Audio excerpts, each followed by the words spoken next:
నీకు ఏదన్నా అవసరం ఉంటే దేవుడిని అడుగు, తప్పలేదు. కానీ ఎప్పుడు దేవుడిని అడుగుతూనే ఉంటావు, కానీ దేవుడు అడిగింది ఎప్పుడైనా ఇచ్చావా? దేవుడేవి అడిగాడు? రాత్రి చెప్పుకున్నాం కదా, మన మనసులో కాస్తంత చోటు అడిగాడు. అంతేనా? ప్రభు ఆ ఒక్కటి అడగకు, ఏదైనా అడుగు. నువ్వు ఆ ఒక్కడు అడగొద్దు నాయన, ఎందుకంటే మనసు ఫిల్ అయిపోయింది. నా భార్యతో మనసు ఫిల్ అయిపోయింది అంటే నా భార్యకి ఇచ్చేసా స్థానం, నా పిల్లలకి ఇచ్చేసా స్థానం, నా మనవళ్ళకి ఇచ్చేసా స్థానం, నా మనవరాలకి ఇచ్చేసా స్థానం, నా పొలాలకి ఇచ్చేసా స్థానం. ఎక్కడిచ్చే స్థానం? హృదయంలో. ఏమ్మా ఈ రోజు దేవుని దగ్గర ఎందుకు రాలేదమ్మంటే, మా మనవరాలకండి పొద్దున్నేనండి బయలుదేరే లోపలని కళ్ళు తిరిగి పడిపోయిందండి, అంతే రాలేదు. ఇక నేను అనేవాళ్ళు ఉన్నారా లేదా ఈ రోజు?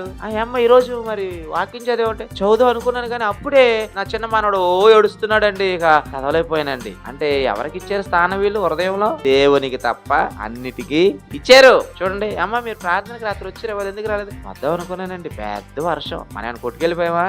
పెద్ద వర్షం. అదే ఈ రోజు ప్రార్థన అయిపోయిన తర్వాత మనిషికి 10,000 చేతిలో పెట్టబడునానంటే ఎవరో రాలేదు. అమ్మ ఎందుకు రాలేదు? పెద్ద వర్షం అంటారా? పడవలేసుకొచ్చారు అవసరం అయితే. అంటే మనిషి ఎలాంటి వాడండి? ఆశాజీవి. దేవుడి దగ్గర లాభం ఉంటేనే వీళ్ళు దేవుని దగ్గరికి వస్తారు.